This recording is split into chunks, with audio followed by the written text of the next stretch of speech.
Welcome to wild wolf. నేను మీ Zakir Hussain. So ప్రస్తుతం social మీడియాలో డిప్యూటీ సీఎం పవన్ కళ్యాణ్ గారిని చంపుతున్నారన్నట్టు కాల్స్ అయితే వస్తున్నాయి. సో దీని గురించి అసలుకి దీంట్లో ఎంతవరకు నిజం అనేది ఉన్నది. సో ప్రస్తుతం మనతోటి సీనియర్ జర్నలిస్ట్ యజ్ఞమూర్తి గారు ఉన్నారు. సో సార్ని అడిగి తెలుసుకుందాం. So hi sir. Hi Zakir. Sir చెప్పండి, పవన్ కళ్యాణ్ గారిని చంపుతాం అన్నట్టు బెదిరింపు కాల్స్ వస్తున్నాయంటూ సర్క్యులేట్ అవుతున్నాయి సోషల్ మీడియాలో. అసలు ఇందులో ఎంతవరకు నిజం ఉందంటారు? పవన్ కళ్యాణ్ గారి పేషీకి, సో అంటే ఆయన ఆఫీస్కి మెయిల్స్ అదే ఫోన్ మెసేజ్లు అయితే వచ్చినట్టుగా మనకు సమాచారం అవుతుంది మీడియాకి. సో అంటే ఆయన్ని పవన్ కళ్యాణ్ని చంపేస్తాం అని చెప్పేసి వచ్చినట్లుగా తెలుస్తూ ఉంది. సో దీనికి సంబంధించి ఎవరైతే పేషీ వాళ్ళు ఉన్నారో ఆల్రెడీ పవన్ కళ్యాణ్ గారికి ఈ విషయాన్ని ఈ సమాచారం అందించినట్టుగా పోలీసులకు కూడా, సో ఎక్కడి నుంచి అయితే ఆ బెదిరింపు మెసేజ్లు అయితే వచ్చాయో దానికి సంబంధించినటువంటి డేటా వివరాలని పోలీసులకు కూడా పేషీ వాళ్ళు అందజేసినట్లుగా మనకు సమాచారం అందుతూ ఉంది. సో మనకు తెలుసు పవన్ కళ్యాణ్ గారు ముక్కు సూటిగా నడుచుకున్నటువంటి వ్యక్తి. ఏ విషయానైనా సరే ఎక్కడ దాపరికం లేకుండా తనదైన మార్గంలో దూసుకుపోతున్నటువంటి వ్యక్తి.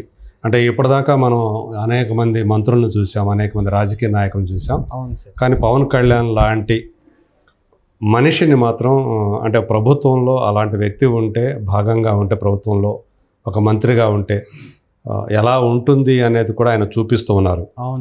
పైగా తను కేవలం పంచాయతీరాజ్ మంత్రిగా, లేకపోతే ఒక పర్యావరణ శాఖ మంత్రిగా అనే కాకుండా సనాతన ధర్మాన్ని రక్షించడానికి నేను ఎంత దూరం వెళ్తాను, ఏ త్యాగానికైనా సిద్ధంగా ఉంటానని కూడా ఆయన అలా చాలా అగ్రెసివ్గా వెళుతున్నారు.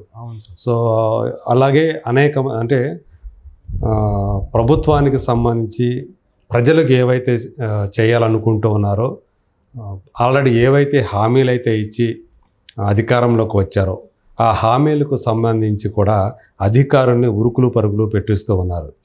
సో ఇదంతా అంటే ఆయన ఒక రకంగా చెప్పాలంటే చాలా యాక్టివ్గా ఆయన ముందు ఉన్నటువంటి లక్ష్యాలు ఏంటి, సో వాటిని బేస్ చేసుకొని ఆయన ముందుకు దూసుకువెళ్తున్నారు. నేనే గనక హోమ్ మినిస్టర్ని అయితే అని కూడా ఆయన అన్నారంటే, అంటే రాష్ట్రంలో జరుగుతున్నటువంటి కొన్ని ఏవైతే అరాచకాలు ఉంటారో, అరాచక చర్యలు ఎవరైతే చేస్తూ ఉన్నారో అవి చూసినప్పుడు కూడా ఆయన చలించిపోయి, అంటే తను తెర మీద చాలా సినిమాల్లో హీరోగా చేశారు, తెర బయట కూడా ఆయన ఆ హీరోలాగా ఉండాలని భావిస్తూ ఉన్నారు. సో దానికోసం ఆయన తప్పిస్తూ ఉన్నారు. అంటే ఉద్దేశపూర్వకంగా హీరోగా ఉండటం కాదు, సో నిజంగా ప్రజలకు మేలు చేయాలి, ఎవరు కూడా కష్టాలు పడకూడదు. నేరగాళ్ళు ఎవరైతే ఉన్నారో, సో ఆడవాళ్ళని ఇబ్బంది పెడుతూ ఉన్నారో, సో వాళ్ళ మీద వేధింపులకు పాల్పడుతూ ఉన్నారో, అలాగే అసలు ఎవరైతే అనేక నేరాలు చేసేవాళ్ళు ఇల్లు ఉంటారు కదా, టార్గెట్ చేసి ఈవెన్ టెర్రరైజ్ చేయటము, వాళ్ళని భయోత్పాతాలకు గురి చేయటం, సోషల్ మీడియా ద్వారా బెదిరించేవాళ్ళు, తర్వాత వికృత చర్యలకు పాల్పడేవాళ్ళు, రకరకాల మీమ్స్ పెట్టేసి వికృతానందం పొందేవాళ్ళు, వీళ్ళందరూ అయితే ఎవరైతే ఉన్నారో వాళ్ళందరినీ కూడా ఆయన ఒక సింహ స్వప్నంలాగా మారాడు అలాంటి వాళ్ళందరికీ కూడా. సో అందు గురించే బహుశా ఆయన అనేక మందికి టార్గెట్ అవుతూ ఉంటారు, ఆ తరహా వ్యక్తులు ఎవరైతే ఉంటారో. అయితే గతంలో చూసుకుంటే పవన్ కళ్యాణ్ గారిని పదేగా వైసీపీ ప్రభుత్వం టార్గెట్ చేయడం అనేది జరిగింది కదా. సో అయితే ఆ పార్టీ వాళ్ళ ఏమన్నా ప్లాన్ చేస్తున్నారంటే అలా ఏమన్నా థింక్ చేయొచ్చా? అది ఎవరు ఏంటి అనేది ఎవరైనా కావచ్చు, అది ఒక వైసీపీ వాళ్ళ అంటే కూడా మనం చెప్పలేం. వైసీపీ వాళ్ళు కావచ్చు, అంటే వైసీపీ సానుభూతి పరులు ఎవరైతే ఉంటే వాళ్ళైనా కావచ్చు. ఆయన ఎవరు ఆయనకు ప్రత్యర్థులో రాజకీయంగా, సో వాళ్ళు టార్గెట్ చేసి ఉండొచ్చు, లేదా ఈయన తమకు ఒక పీడకల్లగా మారాడు, తమకు సింహస్వప్నంగా మారాడు అని సోషల్ మీడియాలో ఎవరైతే వికృత చర్యలకు పాల్పడుతూ ఉంటారో వాళ్ళకే ఆయన టార్గెట్ అవుతూ ఉంటాడు. ఆ వికృత చర్యలకు పాల్పడేవారు ఎవరైనా కావచ్చు, వాళ్ళు ఏ పార్టీ వారైనా కావచ్చు, అది వైసీపీయా లేకపోతే ఇంకో పార్టీయా ఎవరైనా కావచ్చు, కానీ వాళ్ళకి ఈయన టార్గెట్ అయ్యారు. అలాగే సనాతన ధర్మం గురించి కూడా ఆయన నొక్కి వక్కాణిస్తూ ఉన్నారు కదా. సో దీని గురించి కూడా ఆయన టార్గెట్ చేసేవాళ్ళు ఉండరు, అది నచ్చని వాళ్ళు టార్గెట్ చేసేవాళ్ళు ఉండొచ్చు. సో అందుకని వాళ్ళలో ఎవరైనా సరే లేదు ఇవన్నీ కాదు, కావాలని ఆకతాయిగా ఎవరైనా కూడా చేసి ఉండొచ్చు. ఆకతాయి కూడా చేయొచ్చు ఉండదు. ఎందుకంటే పవర్ స్టార్ పవన్ కళ్యాణ్ గారి గురించి తెలిసిందే మనకి. ఆయన అభిమానులు ఒకవేళ అట్లా ట్రోల్ చేసిన వారు కావచ్చు, ఈ న్యూస్ని బయటికి తీసుకొచ్చిన వాళ్ళు కావచ్చు. సో ఒకవేళ తెలిస్తే ఎంత ఉద్రిక్తంగా ఉంటుందో కూడా తెలుసు. అయినప్పటికీ కూడా ఈ వార్తని ఇట్లా తీసుకొచ్చారంటే నిజంగా అంటే వాళ్ళు అభిమానులు కాదు, ఇట్లాంటివి చేస్తే అటెన్షన్లోకి వస్తారు కదా, అందరూ కూడా చెప్పుకుంటారు, వార్తల్లోకి వస్తారు. సో అలా వార్తల్లోకి రావాలని ఉబలాట పడే వాళ్ళు కూడా కొంతమంది ఉంటారు. సో అలాంటి వాళ్ళు అంటే వాళ్ళకి ఏంటంటే ఏం చేస్తున్నాం ఏంటనేది తెలియదు. ఇక రేపొద్దున ట్రేస్ చేయొచ్చు, వాళ్ళని ట్రేస్ చేసినా కూడా పర్వాలేదు అనుకొని కూడా కొంతమంది చేసేవాళ్ళు కూడా ఆ తరహా వాళ్ళు కూడా ఉంటారు. సో ఎందుకంటే వార్తల్లోకి రావడం అనేది ప్రధానం.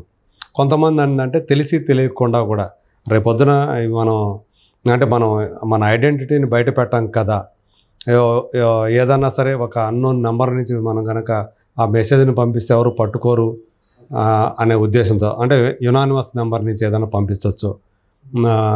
ఇట్లాంటి ఏదైనా అంటే ఒక తెలియని నెంబర్ నుంచి, ప్రైవేట్ నెంబర్ నుంచి పంపించవచ్చు, ట్రేస్ చేయలేని విధంగా పంపించవచ్చు. మన ఐడెంటిటీ బయటపడదు కదా, ఇబ్బంది ఏం లేదు అనుకొని ఎవరైనా ధైర్యంతో అలా ఆకతాయిగా కూడా ఆ పని చేసి ఉండొచ్చు. ఏదేమైనప్పటికి కూడా ఈ మధ్యకాలంలో చూసుకుంటే మనం స్కూళ్ళకి, ఎయిర్పోర్ట్లకి, ఈవెన్ పోలీస్ స్టేషన్లకి వీటికి కూడా బెదిరింపు కాల్స్ వస్తున్నాయి. బాంబు పెట్టామని ఈ మధ్య నిన్న చూసాం, కొన్ని స్కూళ్ళకి బాంబు పెట్టినట్టుగా బెదిరింపు కాల్స్ వచ్చాయంట. అలాగే ఈ మధ్య కొన్ని ఎయిర్పోర్ట్లకు కూడా, సో అందులో ఎయిర్పోర్టుల్లోనూ ఆల్రెడీ ఫ్లైట్లో బాంబు పెట్టామని కూడా వస్తే అప్పటికప్పుడు దాన్ని దించేసి, లేదా అది ఇంకా టేకాఫ్ కాకముందే ఆపేసేసి దాంట్లో తనిఖీలు నిర్వహించి ఏమీ లేదని చెప్పి ఆ తర్వాత టేకాఫ్ చేసిన సందర్భాలు కూడా ఈ మధ్య చూస్తూ ఉన్నాం. సో ఇలాంటి ఆకతాయి పనులన్నీ కూడా కొన్ని ఈ మధ్యకాలంలో ఎక్కువ అవుతున్నాయి. సో అందులో భాగంగానే పవన్ కళ్యాణ్కి సంబంధించినటువంటి ఈ ఫోన్ కాల్స్ కూడా నేరుగా ఆయన పేషీకే మెసేజ్ వచ్చింది, ఆ పేషీలోనే ఒక వ్యక్తికి వచ్చిందంటే ఇది మామూలుగా తేలిగ్గా తీసుకోరు వాళ్ళు.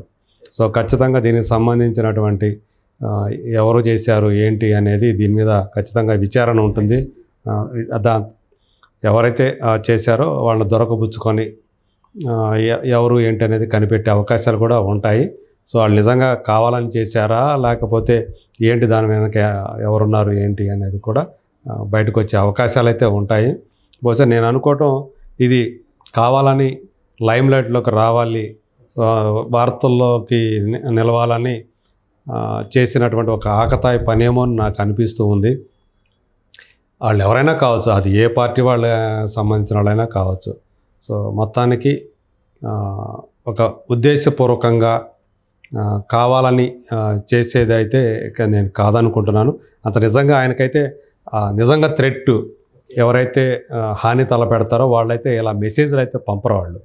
సో ఏదేమైనప్పటికీ కూడా పవన్ కళ్యాణ్ గారికి అలాగే ఆయనకనే కాదు, మొత్తం ఇప్పుడు ఎవరైతే మంత్రులుగా ఉన్నారో, ప్రధానంగా ముఖ్యమంత్రి, ఉప ముఖ్యమంత్రి, అలాగే హోంమంత్రి, ఈవెన్ నారా లోకేష్, సో వీళ్ళందరికీ కూడా కొంచెం జాగ్రత్తగానే వాళ్ళకి సంబంధించినటువంటి భద్రతాపరమైనటువంటి చర్యలు కట్టుదిట్టంగా చేసుకోవాల్సి ఉంది. తేలిగ్గా అయితే ఉపేక్షించకూడదు. ఇవాళ ఒక ఆకతాయి చేసి ఉండొచ్చు, కానీ రేపు దీన్ని బేస్ చేసుకొని ఇంకొక వేరే పనులకి పాల్పడే అవకాశాలు ఉన్నాయి. సో ఖచ్చితంగా దాన్ని ఏదేమైనా సరే ఈవెన్ ఆకతాయి చేసినప్పటికీ కూడా సీరియస్గానే తీసుకొని ఆ యాక్షన్ కూడా సీరియస్గానే ఉంటే భవిష్యత్తులో ఎవరో కూడా ఇలాంటి పనులకి పిచ్చి మెసేజ్లో ఇట్లా బెదిరింపు కాల్స్, మెసేజ్లో, మెయిల్స్ పెట్టడానికి సాహసించరు. సో ఖచ్చితంగా దీని మీద అయితే దర్యాప్తు చేసి చర్యలు తీసుకోవాల్సి ఉంటుంది. ఓకే సార్, అయితే మొత్తానికి ఇదైతే ఆకతాయిల పనే అంటారు. So thank you sir, thank you so much, thank you sir.